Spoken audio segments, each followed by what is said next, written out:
God 182 has followed us. I'm not going to call out the people who follow us, but it does work for the most part. That's that guy in England. Gotta pause this stream as soon as it starts.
This, and we should be on. All right, let me just check to make sure it tweeted here. Wait, we're back? I think we should be back. We should be live now. Oh. It's the wrong your, Drew. You should use apostrophe RE. Are you sure it's not your live? What about my live? What about my live, Exactly. Drew? Who's live? I think we're live. We should be live. Sorry, I'm not going into podcast mode right now until I work out the kinks here. No podcast.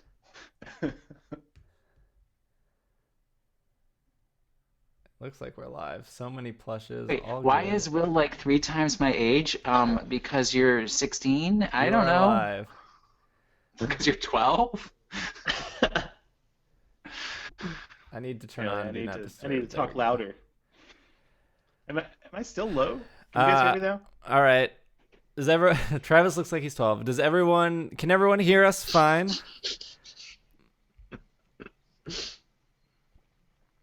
Now they say nothing. Great. Well, I mean, they How are long like of a an delay 8 is second it? delay. Mm. So it's like thunder? We should be like one, Yes. 2, All right. 1,000. 1,000. Please literally count out loud. Every time. Please count out loud. I'm going to move this over here. I'm going to move this over here.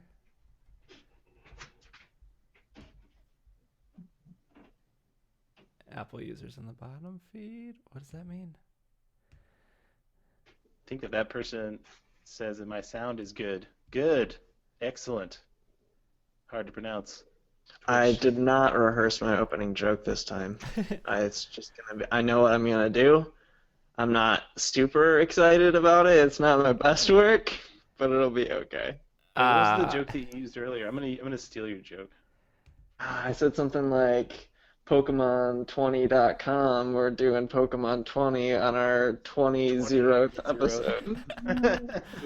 All right, I think we're good to start. You guys all good? Oh, start a nap is more like. All right, so what's up, everybody? Welcome to the 200th episode of the Pokemon Podcast.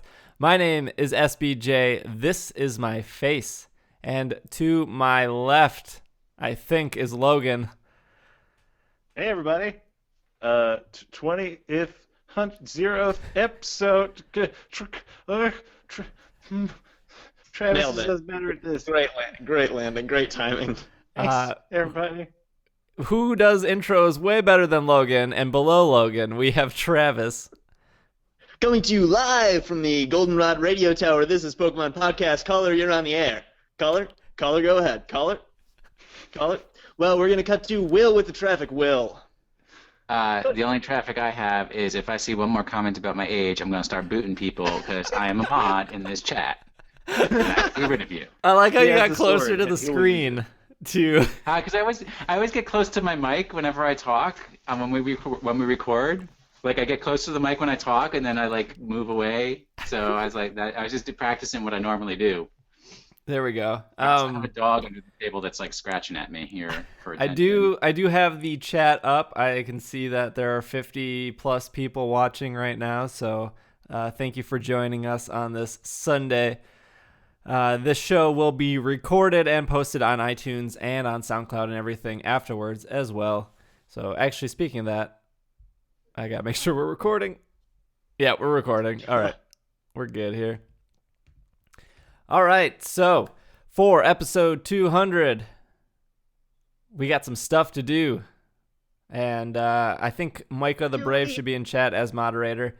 And there are a couple other mods hanging around. So we'll near the end of the show, we will be asking you guys questions and trying to answer them on the show. So stick around for that. We're expecting the show to be between an hour and an hour and a half, like a normal podcast, but we could probably run a little bit longer if needed. I'm gonna drink this Dr. Pepper. Filler, vamp, someone vamp. It's our advertiser. Everybody's got their Dr. Pepper. It's like WWE. Dr. Peppers. If you want to drink Dr. Pepper, you support the Pokemon Podcast. Yeah, so before we talk about Pokemon, because we're not allowed to talk about Pokemon at all in the beginning of the show. Or ever. Will, you are in the middle of a snowstorm. Yesterday. It's over. We got sunshinies now, but we have like 2 feet of snow on the ground. Yes. I was stuck inside all day yesterday, and I'd open the window, but I wouldn't want you guys to see the wasteland. If you want to see what it looks like out my window, just turn on Fallout 4. It's pretty much the same. I think there's more brown in Fallout 4. No, there's like a lot of brown back there. All right. A lot of trees. A lot of dead trees. I believe you sporting a Cyndaquil behind you for the people who can see. Yes. That's the one you got me for my Christmas or birthday. I can't remember. Yes, we talked about this like 2 episodes ago when you called me out of not getting you a gift, but I got you something. Oh, I also got in trouble because I got a Christmas Cyndaquil from Jesse, and I had said that I didn't get any Pokemon Christmas presents. Remember that? But he got me. I can actually show it. It's right here. It's real cool. That's real nice. That is actually really cool. It is, isn't it? That's cool. It's so good. What's the text that's in the background of it? It's a dictionary page. Oh, cool. The Websters? I don't know what dictionary. Only the best, Steve. Merriam-Webster's. I believe OED is the best. Thank you. OED? About dictionaries. Oxford English Dictionary. Oh, okay. I know that one. My fault. It traces words Mistaken. back to their original usage. I only prefer Black's Law Dictionary. Travis, what's new with you? Are you swimming in snow like Will, or? It was been a little while ago, but we didn't get the really get that snowstorm that the sort of East Coast really did. I mean, it just sort of always snows here because of Lake Michigan, so I'm used to it. Anything else new, exciting? Oh no. I saw you tweet about the beginner's guide. Oh yeah, that game's great. I really enjoyed it. It's the new game by the guy who wrote Stanley Parable, and I think it flew under a lot of people's radar, and I think that's a shame because I think the beginner's guide has a lot of interesting things to say. Is it a game about making games? Is that the one that one is? That's what the plot is about, but thematically it's about more general things. So I mean, like I don't make games, and so I don't connect. I was glad to find out that it wasn't just about making games, but yeah, ostensibly the plot is about that. Yeah, I started playing Braid last night. That game is too hard. It's really hard, but it's totally worth it. You should definitely play the I whole didn't way. really like it when I played No, Braid. I think the story's gonna make me sad. Yes. Yep. I played Her Story yesterday after Travis went on a rant about the beginner's guide. I added it to my wish list because I always feel like I cannot buy a game at full price on Steam because everything is always on sale on Steam. So if I'm paying full price, I just feel like I'm getting screwed. Yeah. So I bought and played her story because I think it was $5.99, and it was an okay game. That's the one that's sort of like you're sort of like piecing together different video diaries or something. Yes, yeah. Somebody got murdered and you're trying to figure out what happened. So it's like a bunch of like 19 to like 50-second video clips, and all you can really do besides watch them is you can enter a word, like you can enter like coffee, and you'll get all the videos that she says coffee in, and then you can enter like murder or basement or attic, and you start piecing it together. And at one point, I don't know how many videos there are, but at one point a little chat thing, because you're on a computer, you're on like a database and you're searching. When I'm doing this typing thing, it makes sense because we're on video. Nice. Visual gags. I only watched like 1/3 of the videos, and this little chat thing popped up, and it was like, "Are you done?" And then you can say no, and you can type in like no or yes, or I'm not sure what else you can type in, but I said no, and they were like, "Okay, well just come back when you're done and you're satisfied." And I was like, "Oh, I guess whatever video I watched must have been like, at this point you should have figured out the ending if you got the chat thing to pop up." But I typed in a certain word that got me, like, it got 2 videos that they pretty much like verified what the twist was, and it popped up after that. So I think it was because I searched that word that made and watched those 2 videos. It was like, okay, well, I could watch more to explain this part, but if I don't understand, like, I get what the twist is now. So I watched just a couple more videos, and then I said I was done, and then the credits rolled, and that was it. You're like, not to spoil the end of the game, but your satisfaction is what you feel you're comfortable with.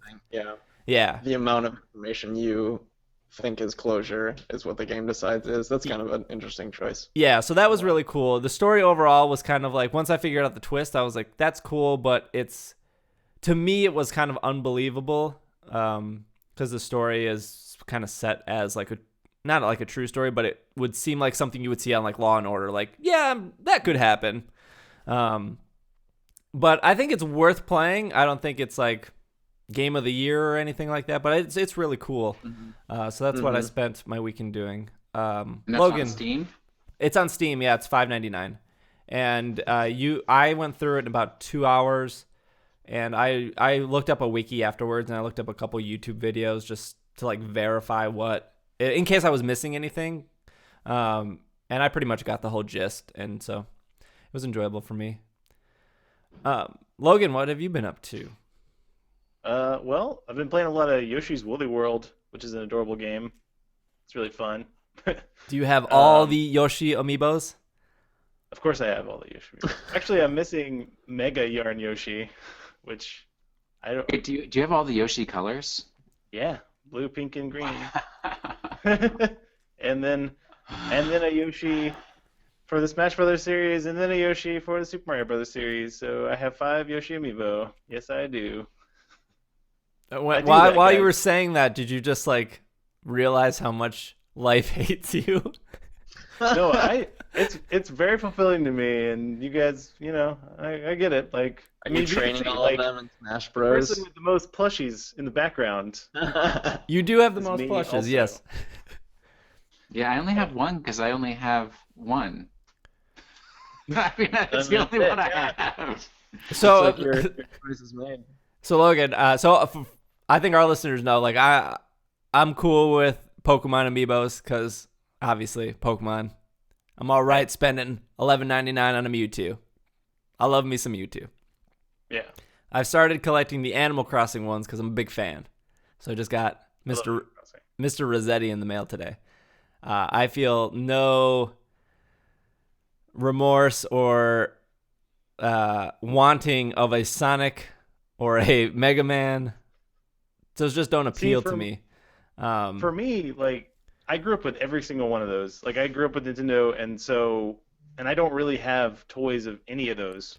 And I really enjoy having, little figurines of stuff that I like.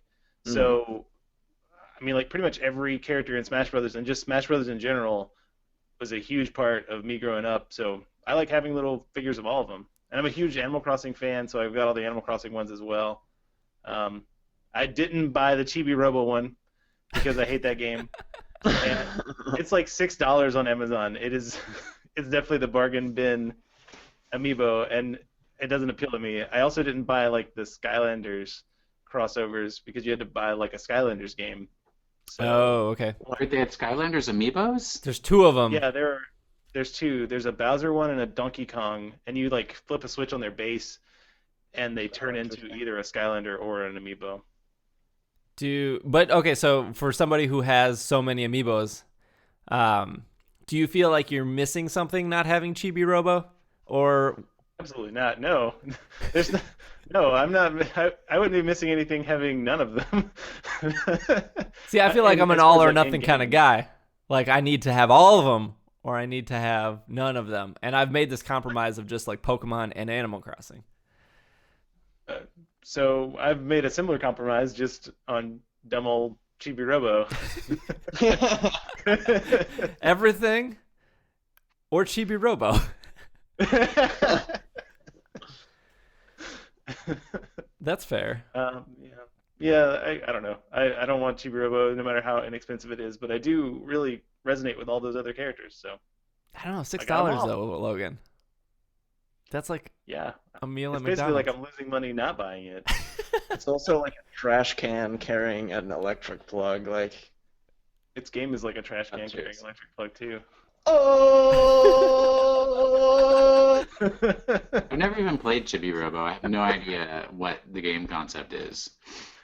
just a The last platformer. DS one, not the newest one, but the digital only, you like held your DS up and it was like take a picture of something circle, so you could do like a coin or like a Jigglypuff seen from above or like a can, and then it would post it into the game and then try to make it 3D. So if it was like a can, it would actually try to render it as a can, and then your Chibi Robo would be carrying it around. And then I actually don't know what happens after that. I just took a couple pictures of things. The picture thing is not in the new one. Okay. It's just a platformer and it's not good. Okay. It's like he has some abilities that make him swing around, but it's not like well designed. I mean, it's from Nintendo, and they have Mario, so you expect a very high caliber of platformer. But I don't think Chibi Robo got to that level. All right. That's fair. Travis, how many That's my amiibos do you ranking have? for Chibi Robo. Grand total of 0, and All it's right. gonna stay that way. Same. Same? Dang. Unless there's like an Animal Crossing game that's like a main series Animal Crossing game that uses Amiibo, then I might change my tune. I believe that You is said you were gonna called trade Animal Crossing Amiibo cards Amiibo with me, Will. Festival. Oh no. It's not a main series game. No, it's not. But it does use amiibos. I did I discover. want to have it where it's like I can put my house into an Amiibo and then like come visit you, and then I set up a tent in your town, and when you go in my tent, it's like all of my house, That would be right? awesome. Does that not make good use of an Amiibo right there or Yeah. That would something? be a great use of Amiibo, which probably means they won't do it because they're not into good uses of Amiibo. Yeah, so for the Happy Home Designer, you can scan in those amiibo cards, and then if you have amiibo festival party, if you scan in those cards, it copies the houses you built in the DS version and puts them into the Wii U version. So as you're playing the board game, you can see wow. like your houses that you've designed, and you can have up to 8 Wow. houses per board game. So that's pretty cool. I don't I have did not know that. Yeah, I don't have the 3DS version, but it almost kind of makes me want to get it. The cards were like the best Amiibo usage for me because in Happy Home Designer you can choose which animal you want to make a house for. So otherwise, I think you could probably encounter special ones like KK Slider and Rossetti, but they're super rare. But you can just scan in their card and then you get to build a cool house for DJ KK, and it's awesome. And then if you buy the Wii version, you can walk by that house. Which is neato. Yeah. You enjoyed Amiibo Festival, right? Yeah, I think it's cool. I mean, I'm in a situation a lot of the times where like it's usually like double date, me and Irene and other couple, and other couples not into everything I am into. So it's like that happy medium of like, let's play a board game, but let's do a video game version because it's easier to teach and we can just sit here and talk and catch up. And sometimes people fall asleep when you're talking about it. But speaking of Amiibo cards, if you pre-order the Pokken Tournament Wii U game, it comes with a Mewtwo amiibo card. And that is my transition into news. Whoa! Wow. Oh, that was kind of decent. Possibly the best transition I've ever done in 200 episodes. Wait, are you gonna make the little news noise? Do you have a button for that? Where's the No. soundboard? See, people, they don't realize how. There you go. It's just Travis that makes the sound. Oh wait, that is the news noise. Yeah. Yeah, it's Make it again. Yeah. There you go. Thank you. See, Okay, now I don't proceed to news now. I don't have to edit it into post. So first bit of news. So Pokken Tournament Wii U international release date here. It is going to be released in North America and Europe on March 18th. Same day it is released in Japan. Australia and New Zealand will have to wait until March 19th. One extra day. In order to get it in the United States, it will retail for $59.99. And in New Zealand and Australia, I am very sorry, but it will retail for $89.95 Australian dollars. Yeah, Australian prices on games, that's from what I understand, that's a... Yeah, well, it said Australian dollar is not doing so good right now. Oh, really? Not holding up. Kind of like the Canadian dollar. Man, I heard some horror stories about that recently. Yeah. So the first production run of Pokken Tournament for Wii will include the Shadow Mewtwo amiibo card, which can be used in-game to unlock Shadow Mewtwo immediately. So, I buy almost all my Wii U games digitally. This will probably be a retail copy for the card. If I remember correctly, didn't they show... It was like a trailer or something that showed what the Shadow Mewtwo thing looked like? Because I remember seeing a video that had it. Yeah, it was on one of the Nintendo Directs when they announced the Shadow Mewtwo. I remember it looking kind of cool. Yeah, it was kind of cool. My problem, I expressed this before, was like we have Mega Mewtwo X, Mega Mewtwo Y, and now Shadow Mewtwo. How does that all work? Too much Mewtwo, 7 out of 10. Will and I talked about this last week. Logan, are you planning on picking up Pokken? Absolutely. I love fighting games. I mean, your thing with the frame rate drop, that's really unfortunate. That sucks. But I still want to play it. I don't know. I'll probably be disappointed with my experience with it because I don't have anybody that's going to come over and get good at it with me, and it's going to be a frame rate drop. That seems to be really important for fighting games, so I don't know. Maybe it'll be awesome. I'm really hopeful for it. How about that? Yeah, I think it'll be fine online when you're like 1v1. Like we could probably have like a Slack community of Pokken and just say like, all right, let's do a small tournament. I mean, it'd be cool if the game had like a tournament mode or like a spectator mode or like something, but I don't think so. Well, I mean, we're pretty good at running stuff in the Slack channel without that sort of resource anyway, so right. It'll be fine. Yeah, Monster Hunter in the Slack community has been super crazy recently. It was funny. So I like the hunt. The hunt. I like to hunt those monsters. Yeah, go ahead and support the Patreon, and then get onto the Monster Hunter channel, and then hunt monsters with us. Yeah, it was funny, like not to get too off topic, but it was like last episode where I was like feeling the urge to hunt, and I tweeted about that, and Logan tweeted at me, and then I think it was a Monday, just like a week ago, I signed on to Monster Hunter, and the whole Monster Hunter channel is just crazy, and it's very easy to hook up with people and get to your G rank. So Monster Hunter's still going strong. There's some Monster Hunter hype in the Twitch chat right now, so that's cool. Travis, you don't have a Wii U, so you're not picking up Pokken. No, yeah. If by some miracle this game turns out to be amazing and everyone tells me it's amazing, I wouldn't be averse to picking up a Wii U. I mean, I never have been. It's just nothing nothing so far has been like, oh, I need to take the dive and buy a Wii U so far. But I mean, if Pokken turns out to be great, maybe that'll be it for me. But then again, I don't love fighting games. But maybe I'll love this one. You love Smash though. Yeah, but it's not really a fighting game. No. You can just sort of floop around like a loser and still have a good time, which you can't in a fighting game. You heard it here first. Not a fighting game. Definitive. And I will say that Smash Brothers it's a fun game, and you fight in it, and I think the higher tier players sort of make it into a for real fighting game. But like you said, I think Will's shaking his head. That's fair too. But what I was getting to is it's really fun for people who don't know how to play the game to play, which is different than a fighting game. Mm-hmm. Because you kind of need to know combos and stuff if you're going to play a fighting game. Yeah. So yeah, I'll probably get Pokken Tournament like 2 weeks after everybody else when everybody gets it and they're like, oh, this is great. And then I'll start playing it and they'll be like, oh, all right, we're not interested in playing it anymore. like Monster Hunter, huh? Leave it out. I feel like Pokken... Dude, I have had Monster Hunter since day one. So have I. I just could not figure it out because it's so hard to figure out. Now I'm starting to actually figure it out.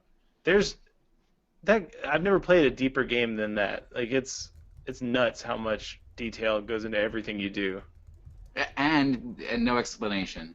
Right. Minimal explanation of what you need to They're do. just like, you should probably eat. And then, okay, fight a monster. Monster Hunter's good though because once you get past the first couple hours of learning, it's just like boss fight. It's everything you want in those types of games. I don't even know what to say. Like monster hunting game? A game of hunting monsters. Like an action RPG. Yeah. Yeah, like a Zelda. It's just it's like if you were playing Zelda and you were only playing bosses the entire time.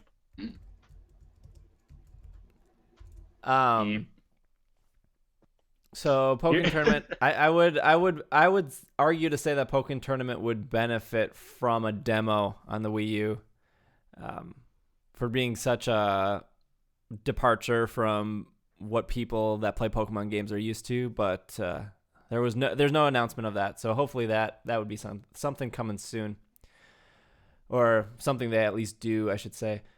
A little bit of other news. Kalos Quest Collection 2, Kanto and Orange Islands limited edition collection DVDs coming to Australia and New Zealand. Probably. I'm so confused by those words in that sequence. What does Kanto and the Orange Islands have to do with Kalos? I think it's Kalo Quest Collection 2, Kanto and Orange Islands. Oh, okay. Electric Boogaloo. Quest. I'm still so confused. You mean there's 2 DVD sets? Yeah. So 2 DVD sets. One is Pokemon the Series Adventures in Kanto and the Orange Islands Limited Edition Collector's Edition, and this is the other one, Pokemon the Series X and Y Kalos Quest Collection 2 are coming in March of this year, Australia and New Zealand. It's Kalos Quest Collection Volume 2, From Fear Through the Eyes of Madness. So the Kalos Quest Collection 2 is 3 discs with a total runtime of... Edit. I said discs. Diskettes. Travis, he's gone. Travis. He's done. Actually gone. 506 minutes, 23 episodes will come out on March 2nd for Australia, March 23rd for New Zealand. And Pokemon the Series Adventures in Kanto and Orange Islands Limited Edition is 22 discs. Travis. 3,806 minutes, 173 episodes. That will be released in Australia on March 2nd and in New Zealand on March 16th. I would argue that the Orange Islands is a good part of the anime. Wait, is that with Tracy? Yeah. No, thank you. Why do you hate the Orange Islands? I hate Tracy. That's fair.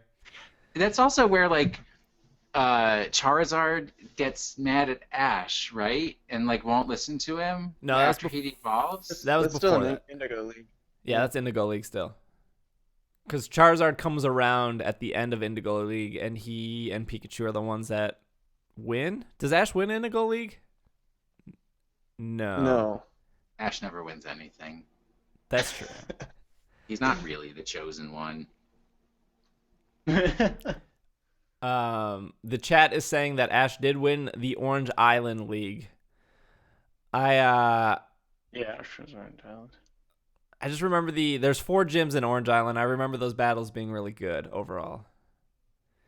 And it was also cool to see something that you didn't see in the games. At least I enjoyed that from Orange Islands. It's like, oh, there's this whole new world. It was this whole new world that you didn't see in the games. It had every gym leader had a. I didn't call them gym leaders, I don't think, but they called them something else, and they all had their Orange own leaders. Weird and wacky challenges that Ash had to do, and it was different every time, and I liked it. Yeah. Yeah, I thought it was cool. Some other anime news here. Pokemon the Series XYZ to premiere on February 20th in the United States. If you listened to last week's episode, some of this news is repeat, but we didn't get anything that new. But the 19th season of the English dub of Pokemon anime, Pokemon the Series X, Y, and Z, will premiere on February 20th on Cartoon Network. The debut episode will be episode 93. And it's the first episode of X, Y, and Z arc. This season will focus on Team Flare's plans for the legendary Pokemon Zygarde and the secret it holds.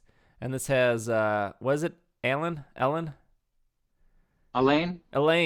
Elaine's ongoing search for the source of Mega Evolutions will intersect with Ash and his friends. Additionally, Ash and his Frogadier will work together to reach new heights. Yeah. Because that's how they do. What? Froakie is evolving. No, Frokey's evolving into Croaky. There's only 3 things you get involved into in your screen. Is he going to be a Snorlax? Froakie evolved into Frogadier. Strangely, it looked the same. No, I pressed B. I don't think it makes that noise when it chooses not to evolve. What noise was that? Do that again. I do. Logan and I do. You made like the Pac-Man dying noise.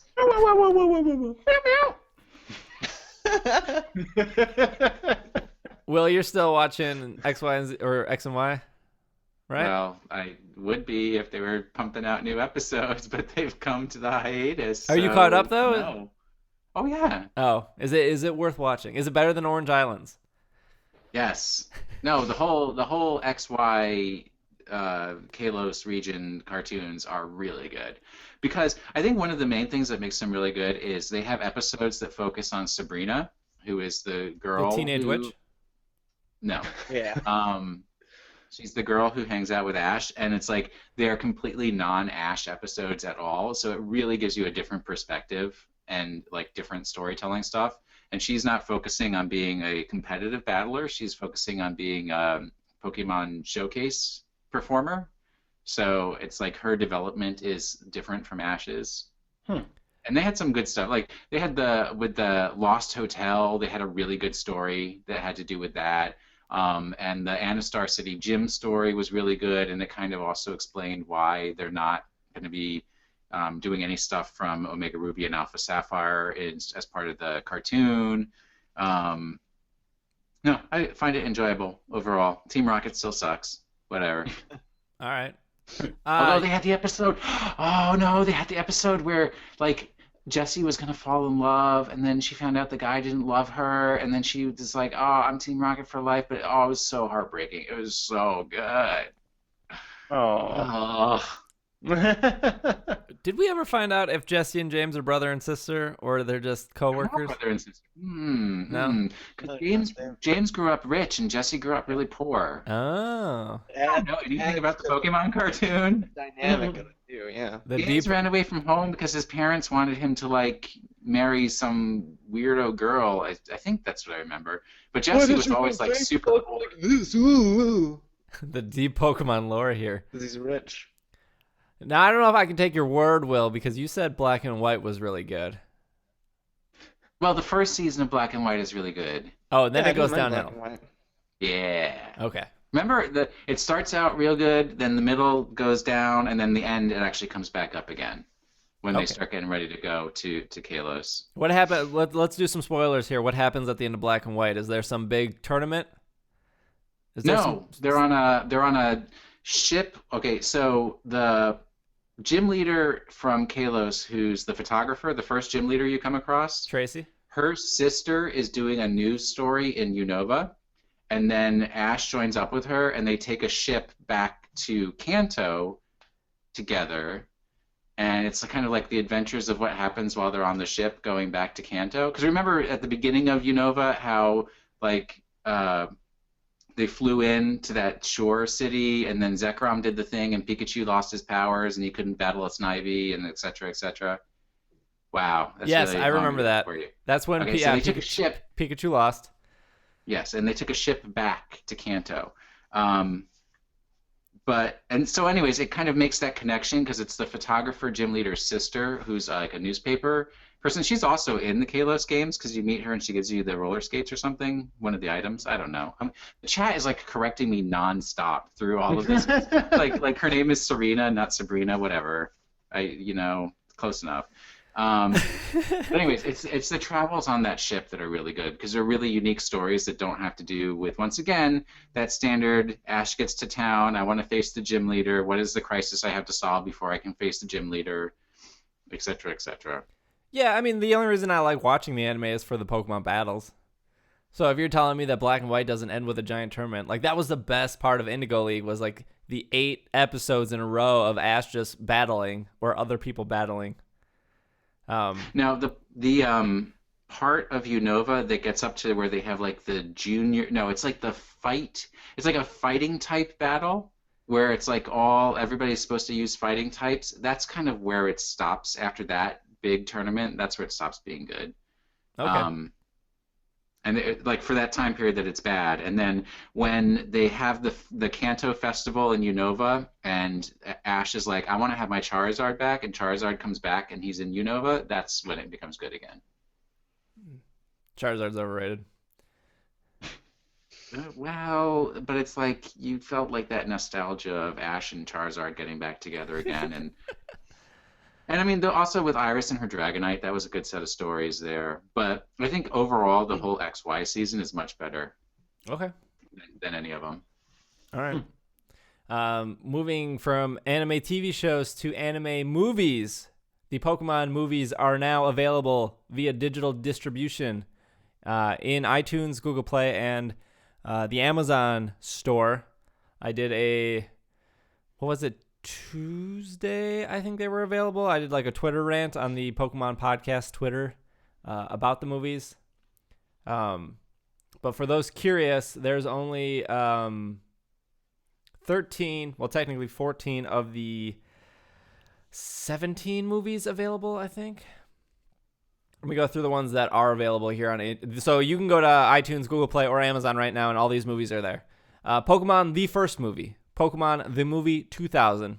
Pokemon 3, the movie. Pokemon Also, Forever. One where Entei is a dad. Yeah, Entei is a dad. Pokemon 4, Ever. Ever, yeah. Pokemon, The Rise of Darkrai. Wait, so Pokemon Heroes, is that one of the ones that skipped? Skipped, yep. We'll get to the ones they skip. Yeah. It's Darkrai. Pokemon Giratina and the Sky Warrior. Pokemon Arceus and the Jewel of Life. Pokemon Zoroark, Master of Illusions. That one's real good. Is it? I like that one, yeah. Right. Pokemon the movie Black, Victini and Reshiram. Pokemon the movie That White, one's real bad. Victini and Zekrom. Pokemon the movie Kyurem versus the Sword of Justice. Pokemon the movie Genesect and the Legend Awakened. And Pokemon the movie Hoopa and the Clash of Ages. So those are your movies currently Pokemon available. the movie Godzilla versus Gamera. They are all $14.99 in iTunes for HD, $9.99 in for standard def. The first 3 movies, the first movie, Pokemon movie 2000, and Pokemon 3, they have all been digitally remastered in HD. I think everything after that was already HD worthy, according to. Oh, go ahead. No, go ahead. I was gonna say, before you say which ones are skipped, off the top of my head, can I try and figure out what the 3 missing movies are? Yeah. So it's Pokemon Heroes, the weird Lucario one where Ash is like the reincarnate form of a weird old knight dude. That was weird. And then there's like a Jirachi one too, right? Yeah. So Jirachi Witchmaker. Jirachi Witchmaker. So the Lucario one and Pokemon Rangers, whatever movie that is, those are already in iTunes. They've been on iTunes for a couple months now. Okay. So the 3 that are missing are Jirachi Wishmaker, Pokemon Heroes, which is where Ash makes out with like Latios at the end. Yeah. What? Yeah, is it Latios? The Pokemon movies get down to some weird stuff. I think it's Latias. Really? Latias is actually like a girl at one point, and Yeah, they take human form. yeah. And then, God, that movie's so weird. And Everyone in the chat is like, "What is this movie?" yeah, Because it also has the good Team Rocket. What are they? Butch and Cassidy. Doesn't it have Butch and Cassidy in it? I don't know. I don't know. The only thing I've seen of Heroes is the first 20 minutes where Ash is like skiing on like a shelter or something throughout the town because there's a bunch of riverways. Yeah, it's like that place in Italy Yeah, with the they water. have like bidets. No, bidets. Venice, Yeah, Italy, yeah. with the water. I've only seen the first Canals. 20 minutes, and then I've only seen like the 3-minute clip of Ash kissing Latias or whoever that It's is. pronounced discs. 3-disc set. That is what I said, Travis. Okay, so Pokemon Heroes. That's if you want to see some Ash on Pokemon love. I'd recommend that movie. Pokemon. It's actually a good movie. Jirachi and the Witchmaker or Wishmaker, whichever one sounds cooler to you. The Witchmaker. That would be such a different and cool movie. It's an overlap between Pokemon and Madoka. Yeah, that movie is with the. Is it with the like giant robotic Groudon? I think. It's No, I think that's. It's not a real Groudon, but I Yeah, think there is a movie where there's some sort of like fake Groudon at the beginning, but I think that's a newer one than the Jirachi Wishmaker. I think that. Oh, the chat is saying it is that movie. yeah. So, Yeah. But Chat Jirachi's is real always cool. right. Jirachi's Also, Chet's a always really- right. Now the best movie has been excluded from all that. Let me tell you the best movie. I can't even remember it. It's the one with Rayquaza. Deoxys. Destiny Deoxys. Destiny Deoxys. Yes, that's it. That is the best. You're gonna Brady Bunch this, Will? That is the best. I'm like looking up at Logan. The best Pokemon movie, Destiny Deoxys. And that also has the hot dog machine at the very end that gets saved. But I'm assuming there's so that movie's cool because they're in like a town that's more technology advanced has more advanced technology. Technologically advanced. Yes. Whew. So there's a lot of like robots and other machines that just do stuff for you, and there's all those airport walkways that like move you. What are those called? People Speedways. movers. The movers. The airport movers. It's called a moving sidewalk. There you go. So that movie's based in that city that has just more advanced technology, and then that's when is it Deoxys that puts like a bubble around the town, and then he puts a bubble to protect the town or to like either protect or to like prevent people from leaving. But then Rayquaza's trying to break it. I can't remember who's the bad guy, Rayquaza or Deoxys. It doesn't matter. They have a sweet fight in the sky. Yeah, I think it's Deoxys because like the virus multiplies and there's like hundreds of Deoxys fighting Rayquaza. Oh yeah. I mean, you watched the movie and did a whole podcast. Yeah, I want to watch. So recording. yeah, those are the 3 movies not in iTunes, which is a bummer. But so a couple things. There's no way to like purchase like the movie bundle of Pokemon. So it's like Maybe on February 27th. Maybe it's like $200 and some to get all the movies in HD if you want to. And I don't think those movies are good enough to warrant that kind of cash.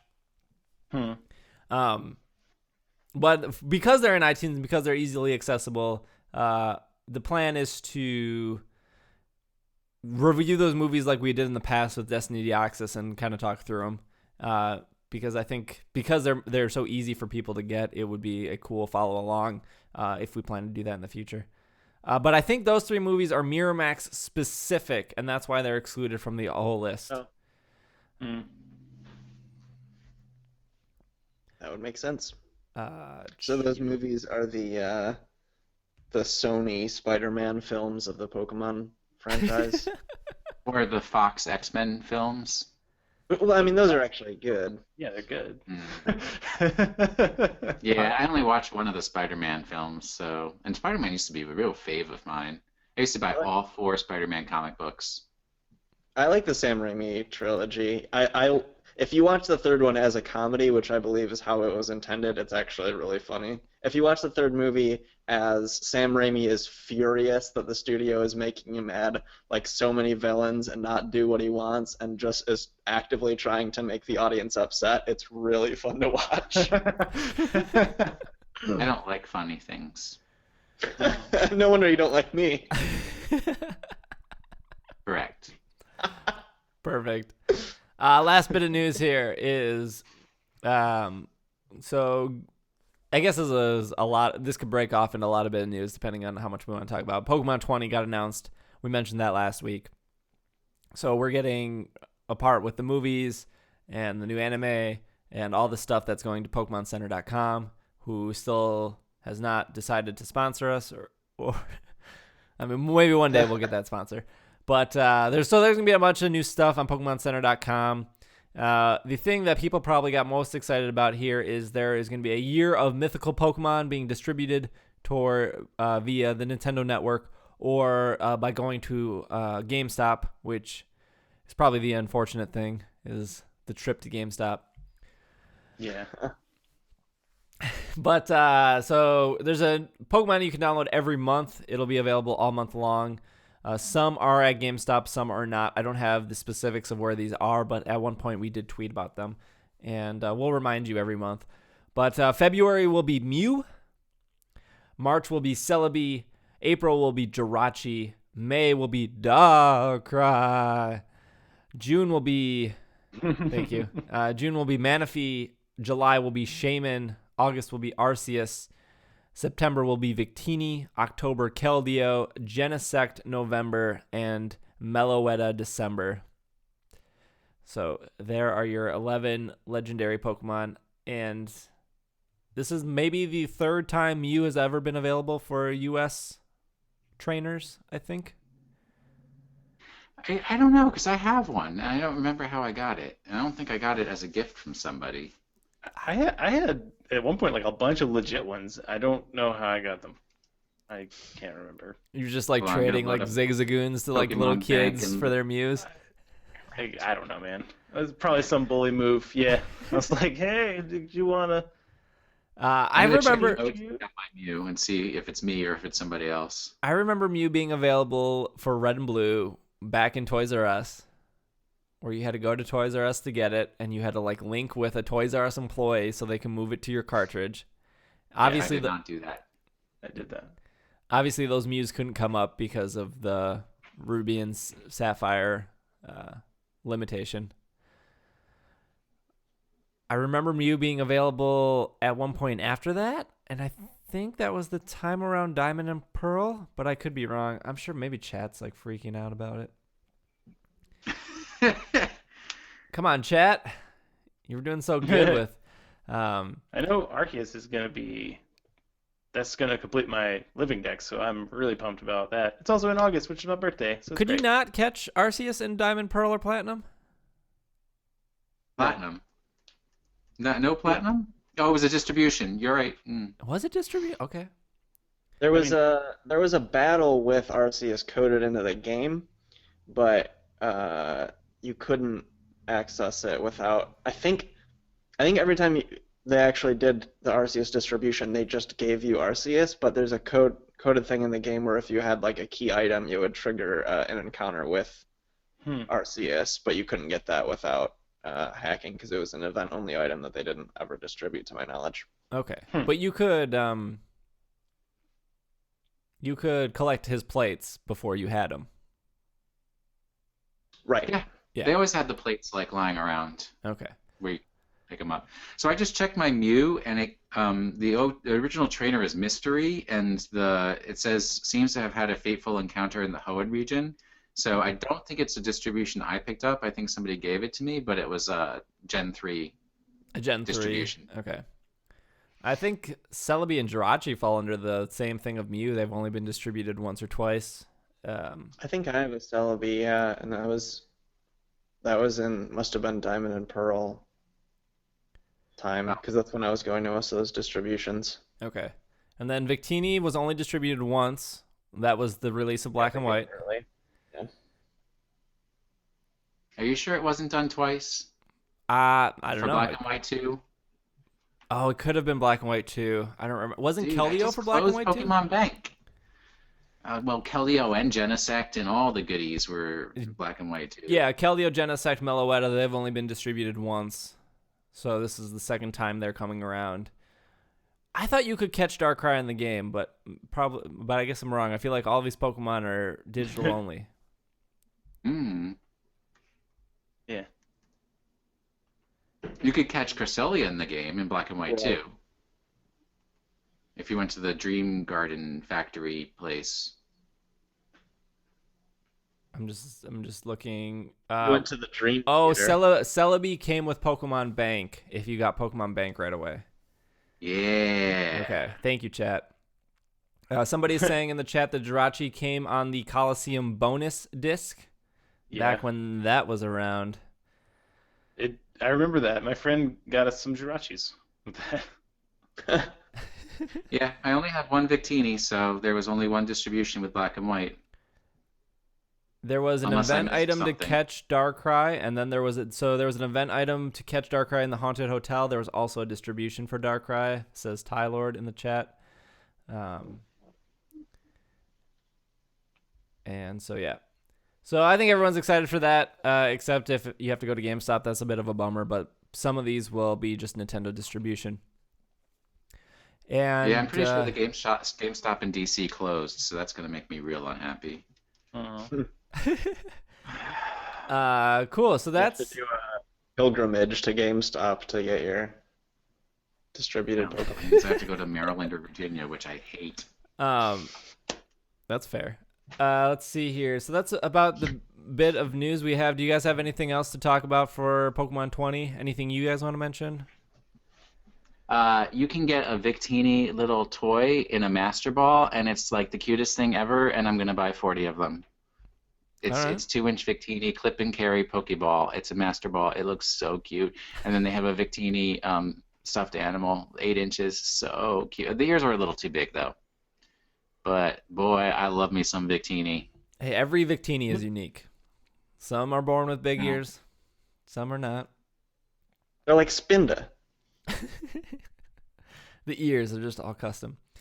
So I've never... Obviously, this is the first time we're streaming on Twitch, so something will probably break. But what we're going to do is we're going to take a 5-minute break so I can pause the recording here. And Travis is dead. So I'm going to put up the splash screen that says standby, but I'm not going to stop the stream. I don't know if you'll still be able to hear us or not, but we're going to take a break for 5 minutes. We'll be back. Well, I should say 7 minutes. We'll be back 3:05 Central Time. And then we're going to answer questions in chat. We got a bunch of emails we're going to answer, and then we're going to do Pokemon of the Week. So don't go anywhere. If you're bored, you can go over to our Patreon and give us money. But we'll be right back. Even if you're not bored, just do it.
All right, we should be back now. This is recording. I'm going to minimize that. Chat is there. Everyone's tag is there. I think we are back on time, and we are back. I'm sure that was a thing. I have Irene here. She wanted to say hi. Oh, she's not. She's going somewhere. Okay. Irene wanted to say hi, so I'll keep the door open here. People are excited. They want to see you. Wait. Oh, she's trying to catch her cat.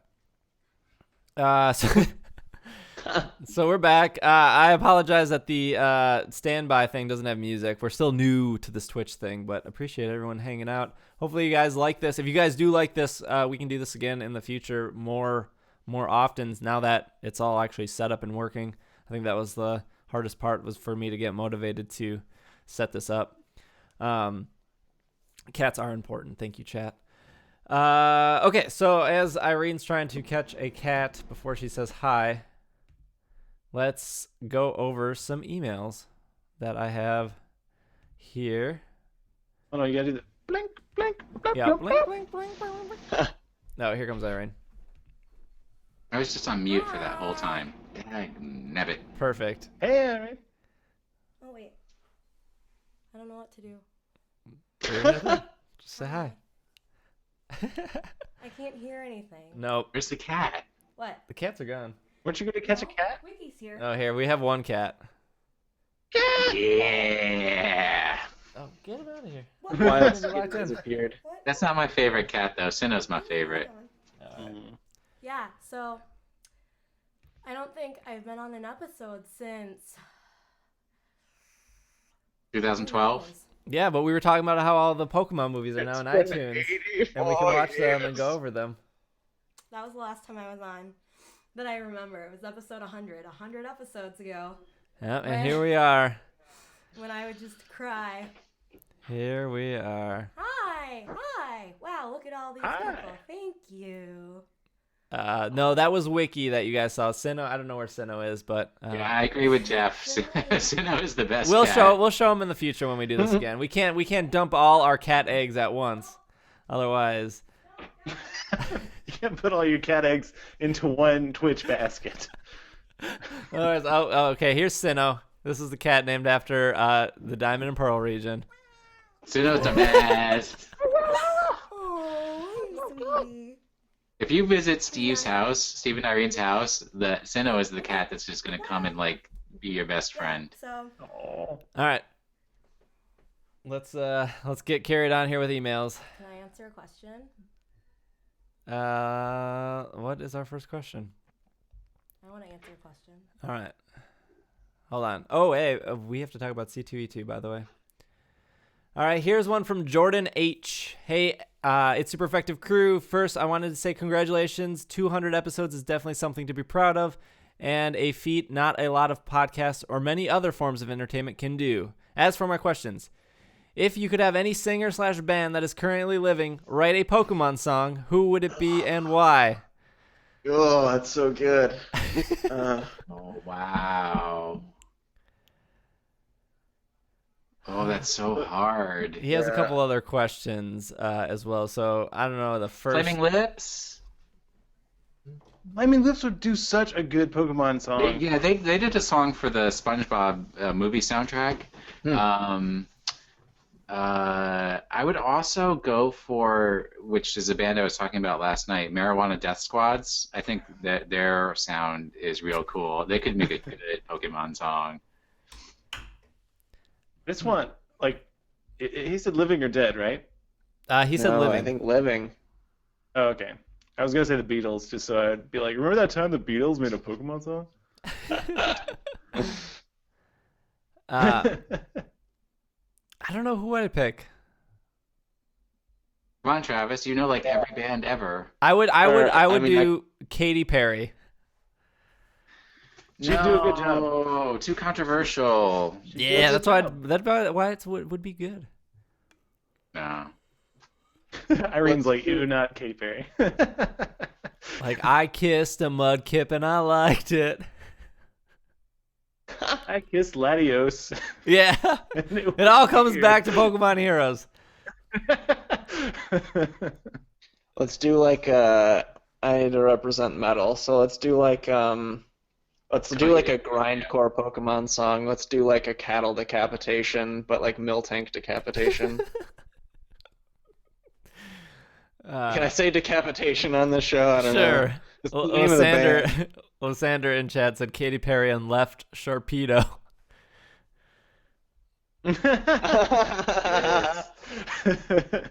Wait, what's that Scottish band that does like Out Don't?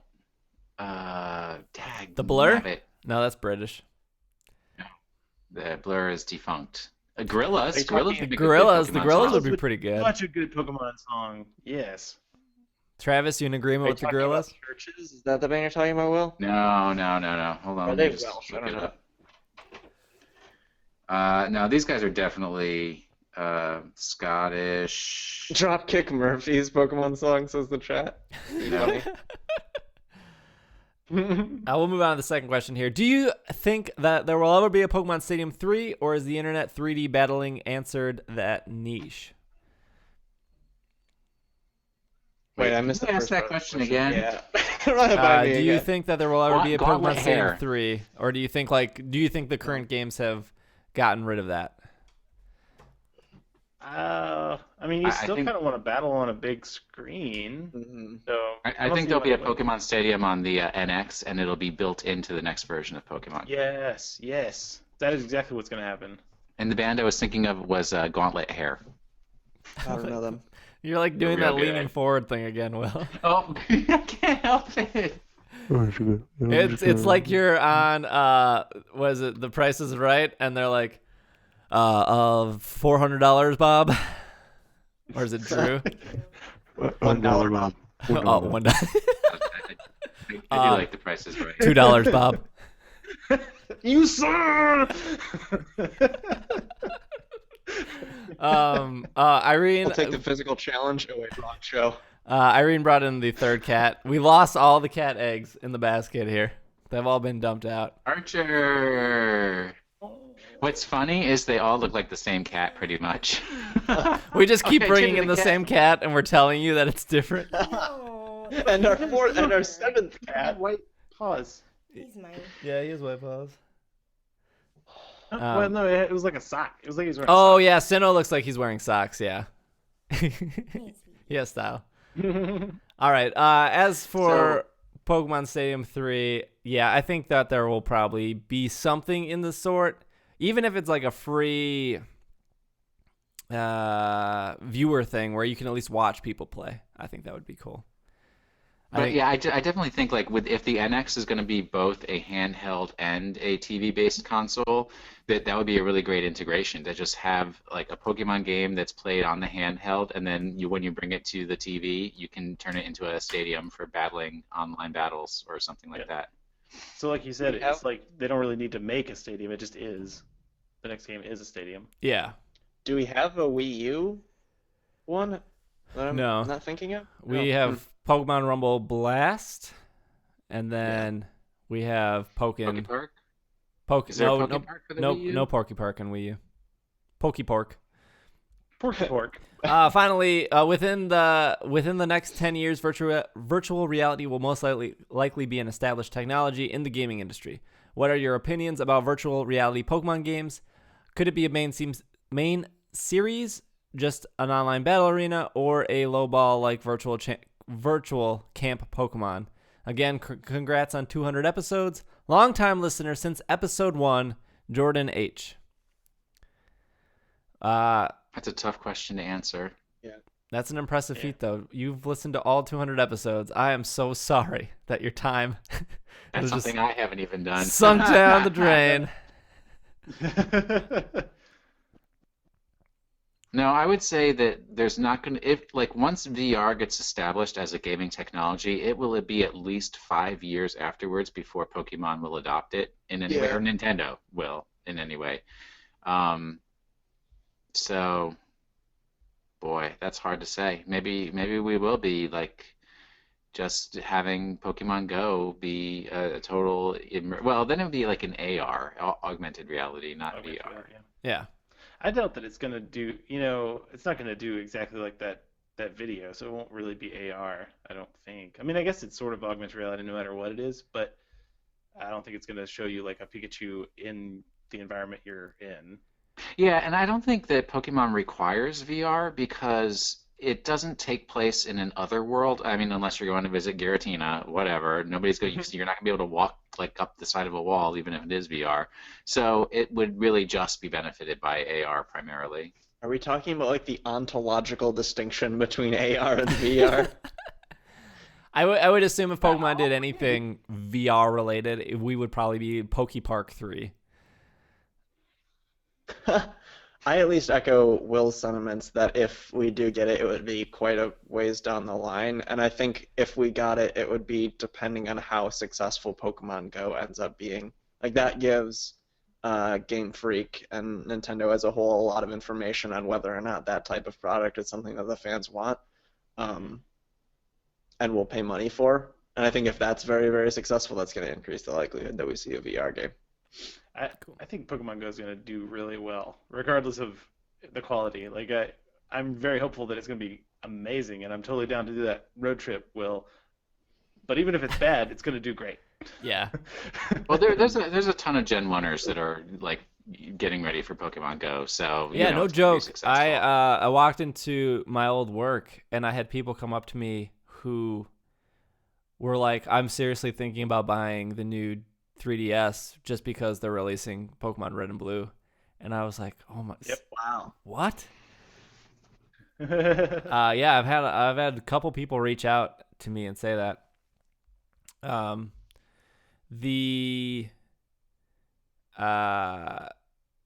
have a question here in chat. Pokemon Real Time, who is leaving. I have to go, but if you can answer this question, has anyone ever done a Has anyone ever done a Nuzlocke play of any of the Pokemon games?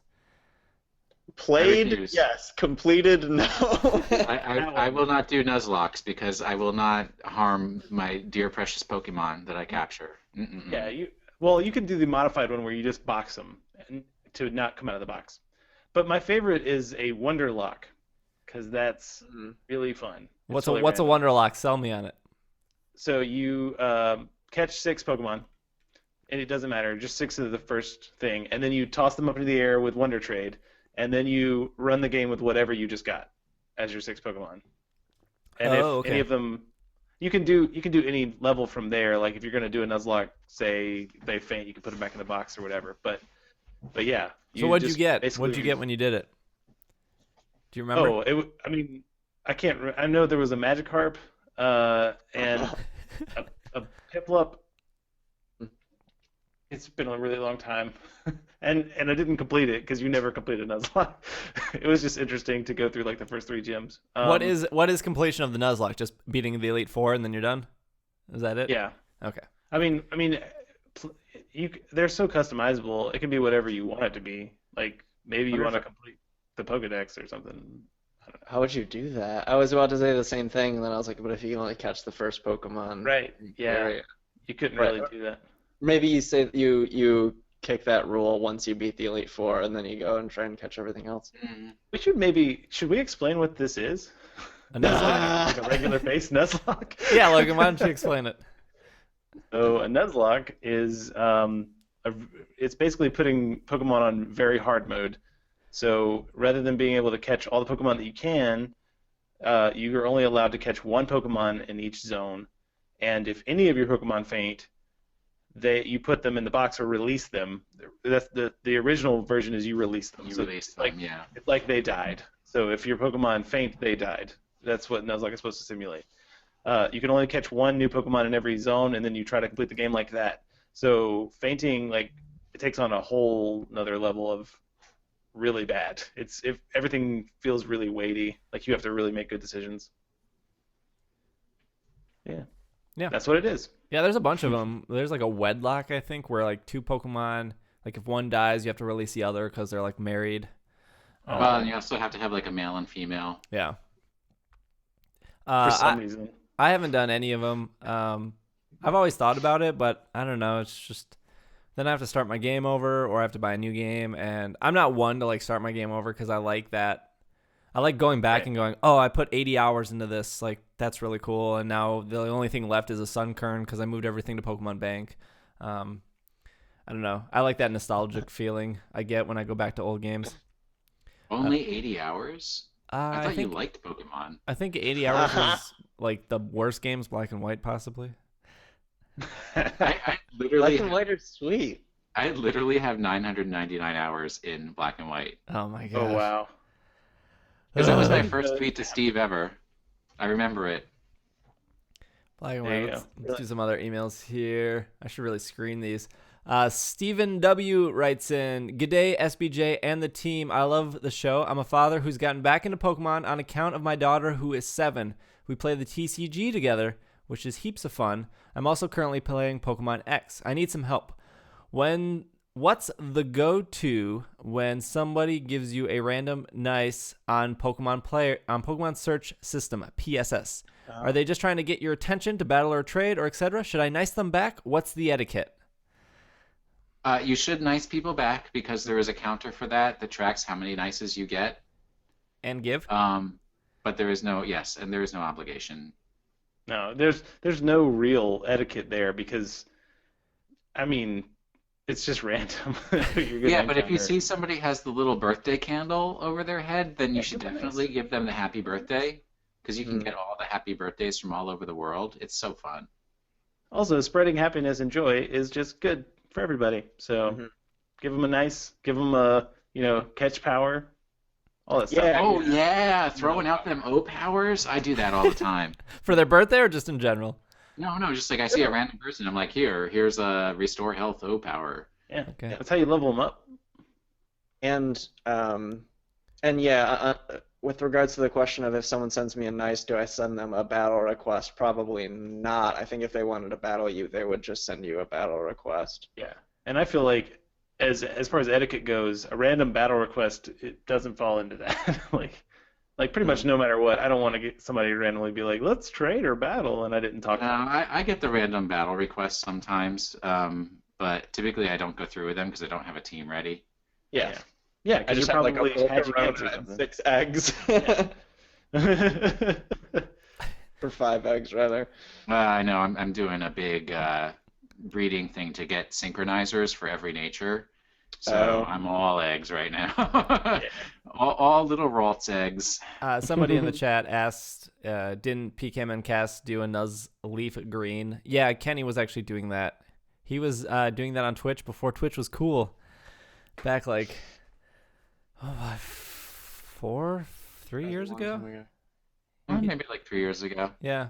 It was really before think Twitch started taking off because that was still when I could log in with like Justin TV or whatever Twitch used to be before. It was a weird system. Yeah. Same login, I think. Okay. There was another email I had up. This is a long one from Patrick D. To the cast of It's Super Effective, first off, congrats on making it to 200 episodes. I began listening back in November of 2013, episode 124, Pokemon X and Y Rivals and First Impressions. That's, I still don't know what that episode was about. Probably Rivals and First Impressions. Probably Rivals and First Impressions, which was the time I had just gotten back into Pokemon. I've been hooked ever since. The news, the humor, off-topic conversation, and personalities make the show the top Pokemon podcast around. Hands down, no one can match ISE when it comes to quantity and quality. This will sound pretty dumb, but I can't wait for the next episode to drop as soon as I finish the current one. Thank you. I appreciate that. I mean, I do that with the podcast I like. Like, I can't wait for the next one. Now I have to this podcast, which is also one of your favorites. As soon as I record, I'm like, yeah, I can't wait till I record the next one. I can't say I feel the same way. Now I have to thank you guys for your dedication to your numerous fans. Everyone has extremely busy lives, but you three, well, in this case 4, because Logan's joining us, give up hours. I'm a real person. Hours and hours of your free time to make a difference.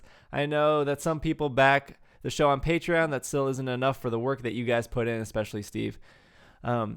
Where else but It's Super Effective can you hear about Soylent, Hearthstone, knitting, Twin Peaks, healthy living, WWE, etc.? Now that is our show in a nutshell. It's gonna be X. Are we gonna finish before the Royal Rumble? Yeah, we'll finish before the. By the way, the Royal Rumble is tonight. I'm very excited. Now I have a few questions for you guys. Steve, you started the show back in the middle of 2010. Could you ever imagine the show becoming what it is today? Let alone that the show is running for 5.5 years and 200 episodes. I guess that question's for me. No, I can't. I can't imagine what the show has become. It sits in the top 200 of iTunes weekly. It was like last year. I talked about it a bit, but I don't think I ever talked about it on the show that we were handpicked by iTunes for one of the most enthusiastic video game related shows in their press start section. Like that was a huge honor. 2015, we had 300,000 downloads of the show just for that year alone. It's like, and so like this year we're aiming for 500,000 downloads, if not more. Like it's just been incredible, and I've said this before. I've never started the show to make money. It was only to be popular. No, I'm just kidding. I'm just kidding. Remember that meme? Steve just does it for the popularity. Yeah, I just do it. That's it's like vintage 2013 memes. Pulling them all out. But to do the Kickstarter, which then kind of moved over to the Patreon, and just having like that little bit of income to like try new things, like run an ad on Facebook, or in this case, we bought a specific piece of audio software to make sure that we sounded as best as possible, just to like do those things and like try to give back to the community more than just putting out an episode a week is just really cool. And the only reason I get to do that is because you guys support the show. So I know you guys are thanking me for the work I've done, but it's really you guys that are listening and supporting us by listening or Patreon or just any other way. The follow-up question is, Will, Travis, Steve, Logan, I just included your name there, Logan. He didn't actually type it. And he did say, and whatever other hosts may be on today. There you go. What has been the most and the rest and the rest? What has been the most rewarding part being on the show, and how has the show impacted your life? Did you ever think Pokemon would create such incredible friendships that you have blossomed since you began appearing on the show? Did they type blossomed? Blossom. They typed Blossom, but I did probably squeeze in a Pokemon name there. Boy, I used to go out every Thursday night and have a beer at the Black Cat, and I can't do that anymore because we record on Thursday nights sometimes. So it's really impacted your life? I won some random Twitter competition or something, and now I like hang out with him at Gen Con. It has meaningfully impacted my life. Yeah, we met up at Gen Con 2 years ago, and we met up last year, and we played Two Rooms and a Boom last year. A whole bunch. That was really great. And we waited a really long time for food at Buffalo Wild Wings. But we got free food at Buffalo Wild Wings. We did. Yeah.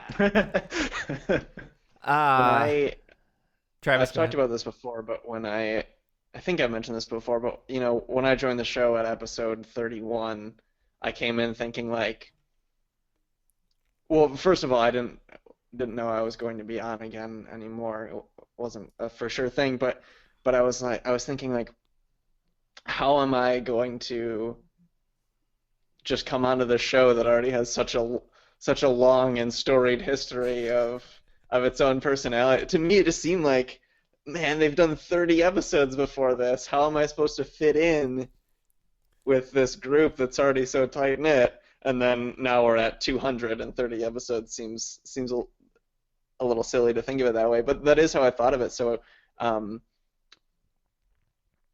So, I guess there's sort of two answers to the question. The first is, it's been so cool to meet all of the Pokemon Podcast folks, whether it be hosts and guests or even just the fans too. It's been a blast. But then what's really wild is when people say, "Oh yeah, my first episode was episode 31 or my first episode, and then I think like the fact that people's interaction with the show, I've been a part of it that whole time, is really wild to me, and it's kind of cool. I'll say I think my first episode was maybe around in the 80s. Somebody looked this up one time, and it was like me and The and Justin. 1980s. It was me and Justin when Justin was living in Japan, and he was like a 12-hour difference or whatever. But I certainly did not expect to have recorded like 100 more episodes after that. Yeah. It's just like I'm somewhere around being on 100 episodes now. And nobody at work actually believes that this is a real thing. Yeah, it's crazy. Just on my own, it's just like I met Travis at the very first Midwest Gaming Classic in person, and that was like unreal. That not only was he a listener for X Wow, Travis looks so young. That's unreal. unreal. It was like Midwest Gaming Classic was really kind of the first time I met fans and the other people that did the show, because obviously it's recorded through Skype or whatever god awful voice internet protocol we use. But like to meet Travis and to meet the other fans of the show at the time, like Kay and eventually David and Chris. And I'm just naming names, so if you fit those, just imagine that's you. Just to meet those people were really cool. And then even to like the extent of I met Micah, who's the mod in the chat right now, who runs the Brave stream, which is an awesome Twitch channel. Like I met Micah because we ended up getting a job together. Like he was working at a place. I applied there. I didn't know he worked there. He didn't know. And it was like, oh my God, like he listened to my show and now we're working together. And that's like really cool. And it's almost like what a small, like tiny little world it is. But even when I was going to like regionals or nationals, people would come up and be like, hey, SBJ, I love your podcast. Like, see you later. And I don't want to like. I love your podcast. See you later.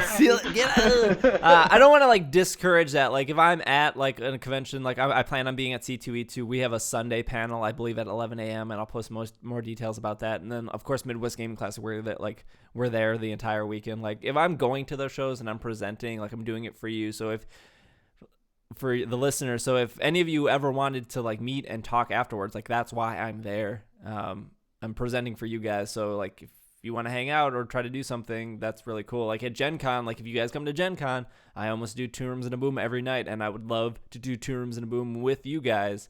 It's hard to be like, hey, let's play Catan together, because that's like a 5 or 6 player game, and that's like kind of awkward and really weird, whereas like I can do a big party game with a bunch of people, and that's the type of games I can. Can you imagine if we got like 20 Pokemon people together and like did just us doing 2 Rooms and a Boom, so you wouldn't have those random people who are like, this isn't what I thought it was going to be, so I'm going to walk off halfway through the game. Totally do that. We should absolutely do that. Yeah, we've got a copy.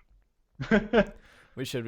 Let's see. And actually, one other thing, like in getting started with this, I never imagined in any part of my life that I would spend so much time in Indianapolis.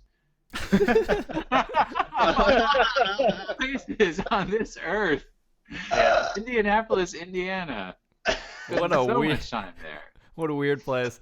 Final part, Patrick's email is very long, but much appreciated. Finally, and again, this will sound pretty lame, but thank you guys for being so open and interactive with your fans, myself included. I consider you guys good buddies.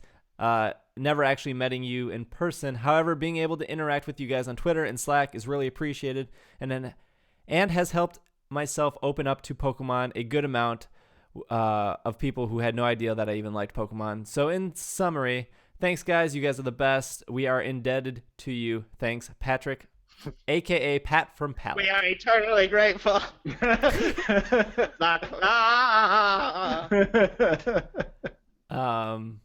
So yeah, let's Nice. Thank you.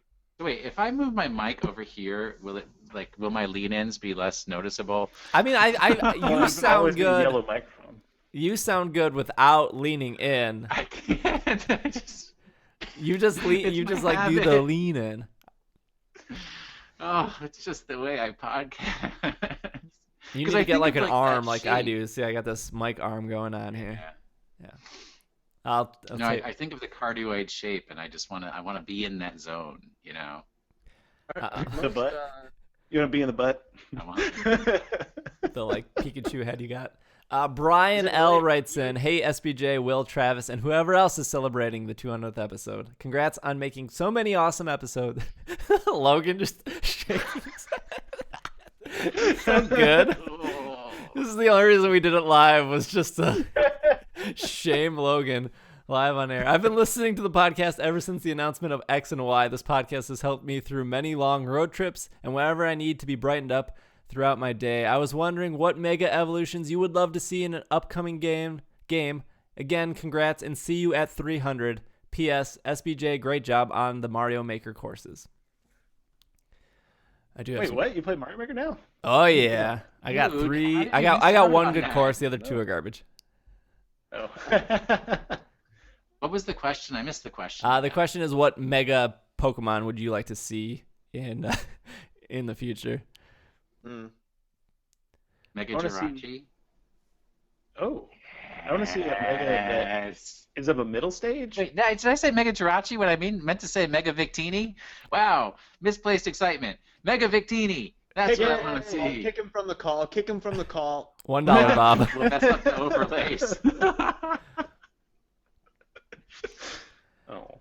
But yeah, I want to see a middle evolution get a Mega for some reason. That would be really funny to me. That would I be know it's cool. not going to happen, but I Well, don't know, it could maybe like happen. a Magmar or something. So you could either do a Mega Magmar or a Magmortar. That would be cool. That would be interesting. I mean, I've always been a big fan of a Mega Farfetch. Mega Golduck. Yeah, that would be cool. Yeah, Mega Golduck. Mega Farfetch becomes like a samurai and has like a samurai sword. Yeah. Even better than a I samurai. wouldn't be surprised if Mega Snorlax was a thing. Mega nose pass. The nose gets even bigger. Mega Pro. Actually, just Groucho Marx. He's the entirety of Groucho Marx. Also, I'm surprised Raichu hasn't gotten a Mega. Yeah, that needs to happen. Yeah, I don't know if you can touch the Pikachu line.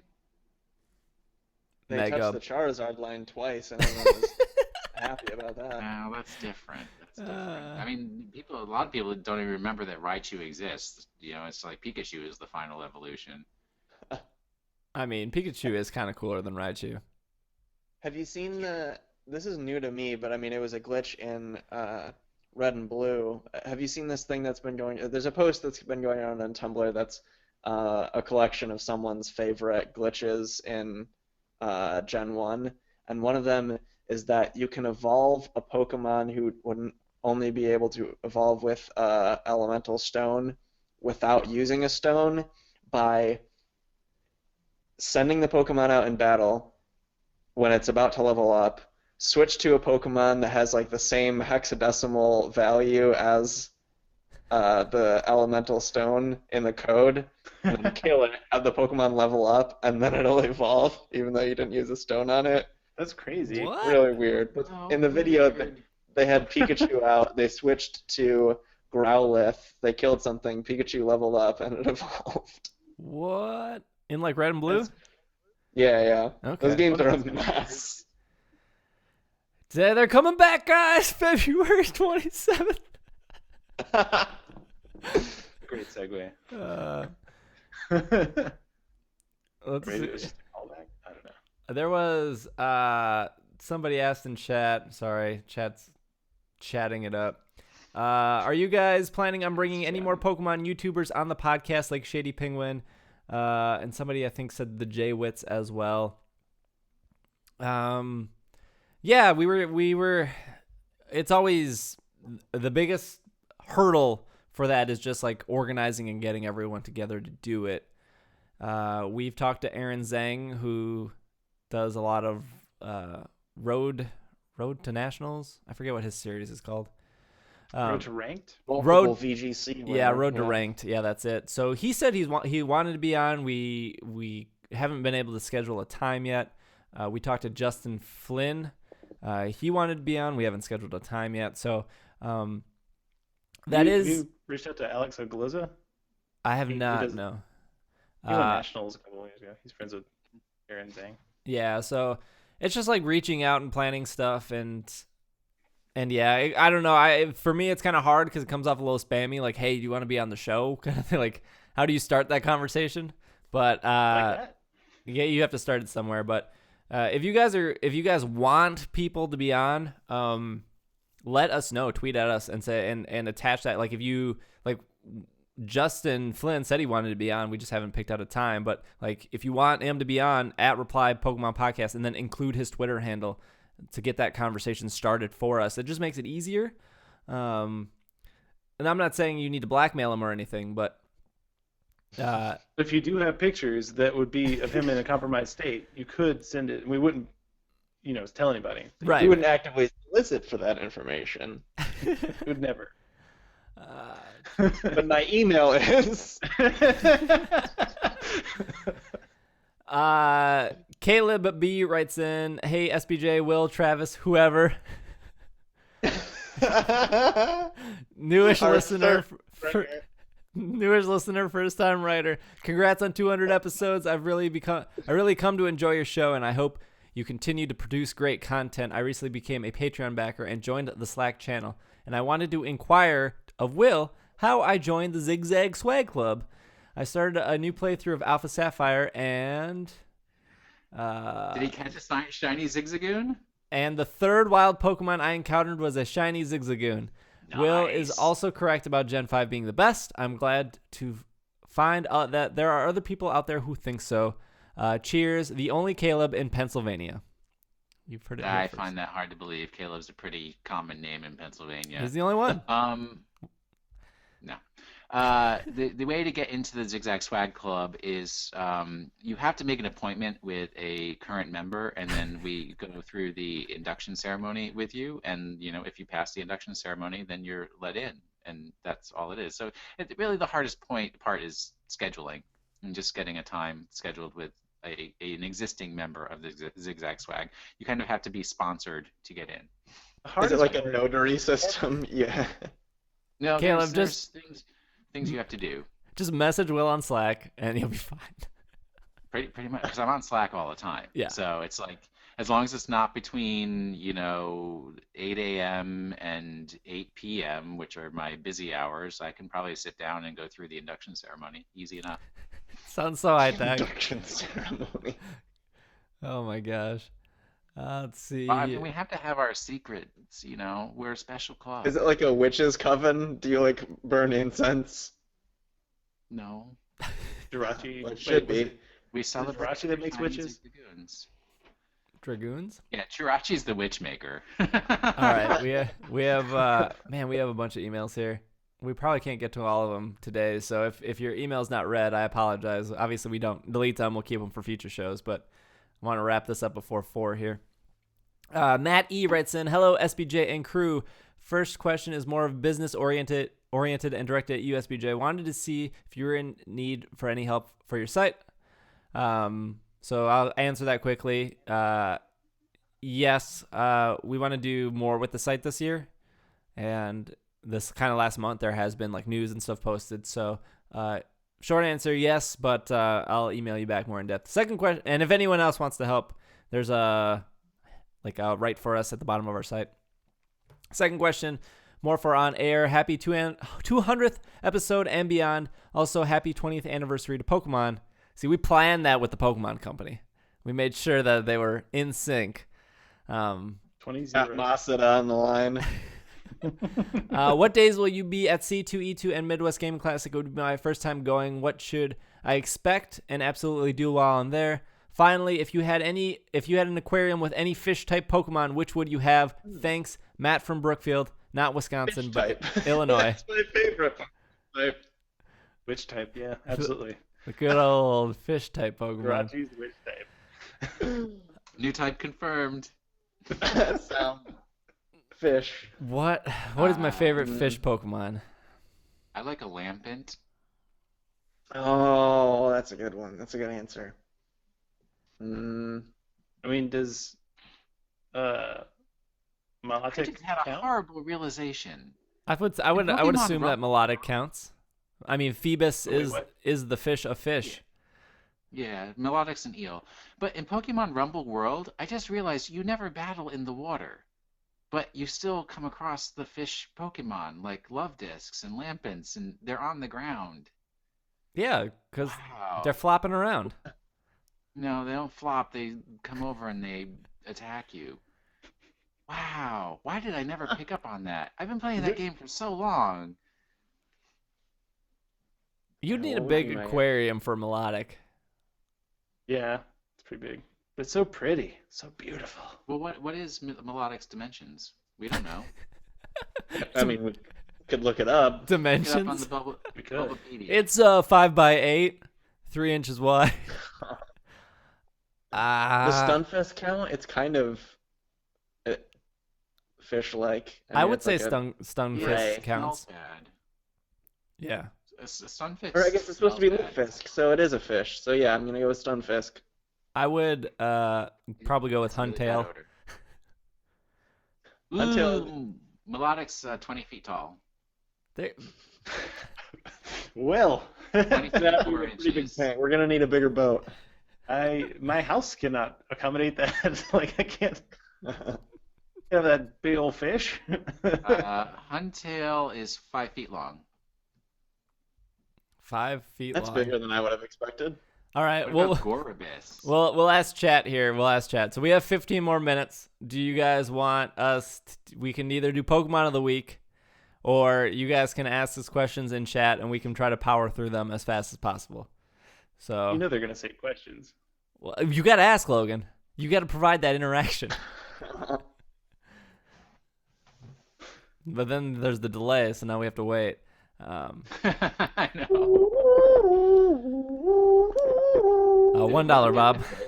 Wow. Wait, that's a different show. Let's go 1,000, 2, 1,000, 3, 1,000, 4, 1,000. Somebody asked for Pokemon Center item of the week. I don't have an item of the week picked out. Well, I will say as we're waiting for what they're answering, I got the Goomy blanket on Pokemon Center, and it is fantastic. It's super soft. I got it for Christmas. It's really great. I think it was $40. It's a good throw blanket though. We're getting a lot of Togepi love. Yeah, everyone wants item of the week. Oh my gosh! All right, Questions about Togepi Lover. we're gonna. Oh man, what if you could get Togepi Lover as a guest on the show? That would be the best. I apologize How for would you even contact? my keyboard clicking. I am in search of Togepi lover. Doing this. Well, while we're waiting for that, can somebody from the chat ask an actual question now that they voted? Yeah, why don't you guys look at chat and answer questions? I'll look for Togepi lover. I like the Right. sentiment from Lysandro3. I feel there are too many questions about Togepi Lover for how little time is left. we don't have time to cover Togepi Lover. No, We'll Togepi save that for Lover is not a episode Pokemon. 300.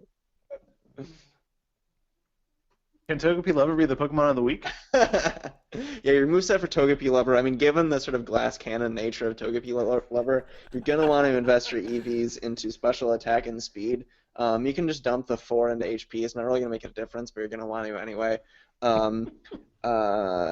Given the fact that Togepi Lover only knows Zap Cannon, that's what you got to go with for the Sweet moveset. move. Modest nature, by the way.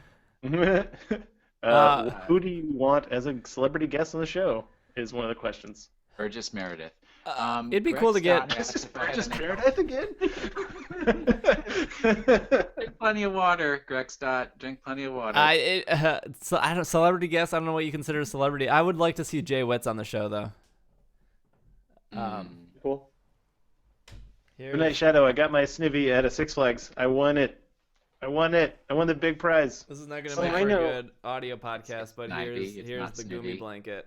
There's a Diglett. There's a Diglett on it. That's cool. Also, shove it. It's the Poké doll. That's awesome. There's Now that's a substitute doll. more Goomies. My headset fell out. My answer to the celebrity guest question is who was the UFC? Was it Ronda Rousey who said she played Pokemon? Yeah. That'd be cool to have her on the show. Ronda Rousey, if you're listening. Oh, I Ronda watch Rousey, that would be UFC. cool. Okay, so I got item of the week Damian here. Sandow. Oh, What are your favorite Pac apostrophe man? all right, I got some item of the week. 'Cause you guys asked for item of the week, even though that was not one of the options I presented. Wait, is there a chat in this thing? Did you link me to something? I linked it in the GoToMeeting profile. There it is. There it is. There it Can I is. click All on right, that? so we will be reviewing in the last 11 minutes here the Ninetales Poke Plush large size, 9 3/4 of an inch, American inches. This item is $22.99. I'll actually post it in chat so you guys can follow along. I think I have that power yeah, as a moderator. There we go. Okay, so we have. Man, I forgot how the site works. Wow, they've changed it. There's no features. Yeah, there's no features. Well, you can still read the 3 bullet points. Ninetales Poke Plush has an astonishing number of tails and a lean and sleek look. A Pokemon Center original plush that pairs well with its very basic form, Vulpix. That pairs very well with its basic form. It's like you're going to a cafe. Well, you know the chocolate pairs well with the Snivy.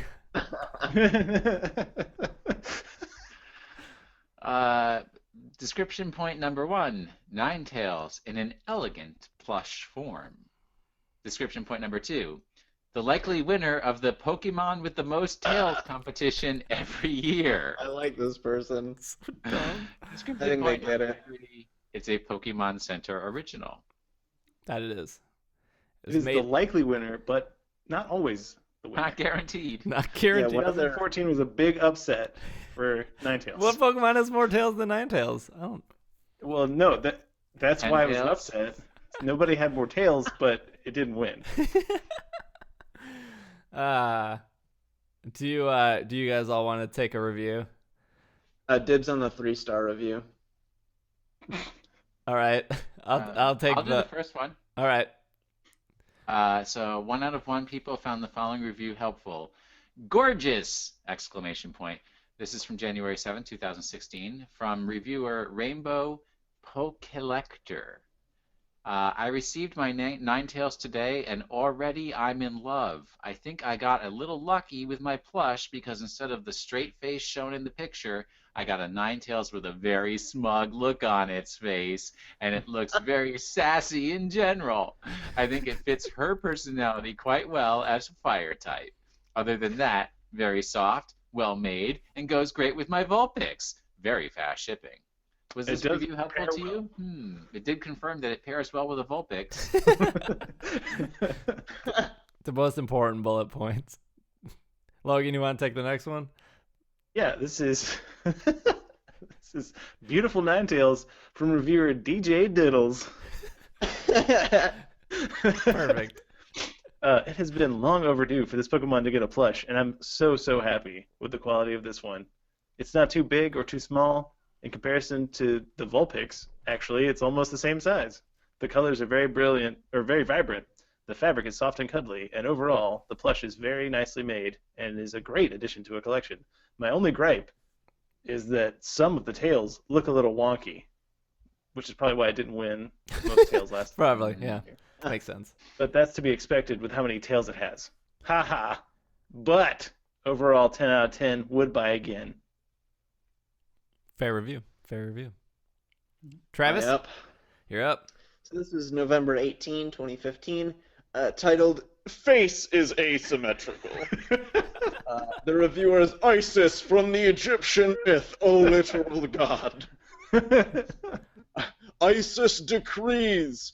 I really loved the Vulpix plush I ordered last time, but Ninetales is a bit uglier when compared to it.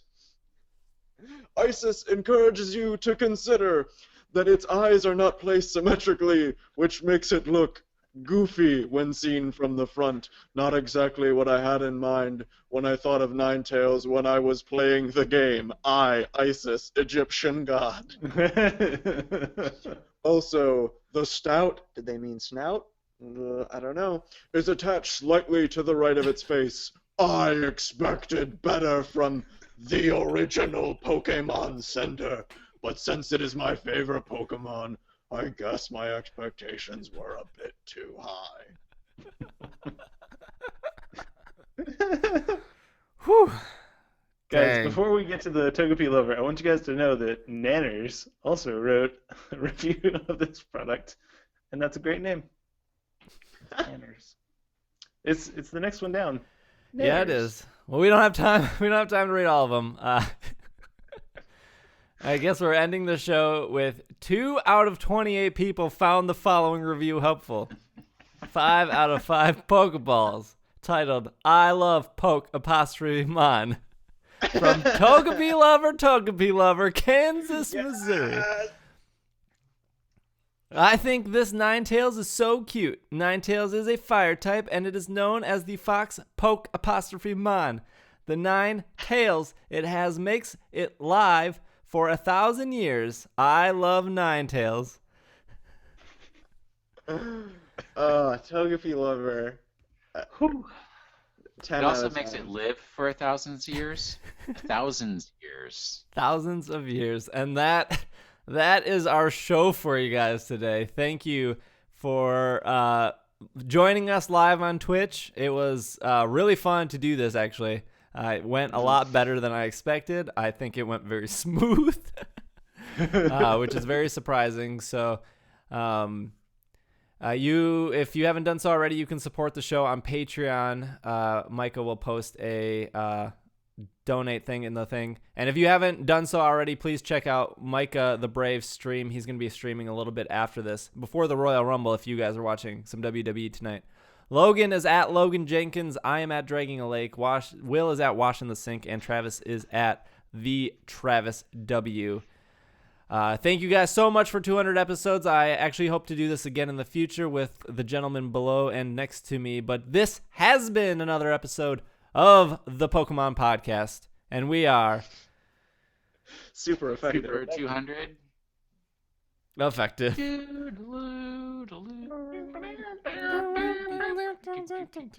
Wait, is there new music now? Yeah, there is. Changed it. What? Yeah, there's new music. Spoiler alert. Ending episode.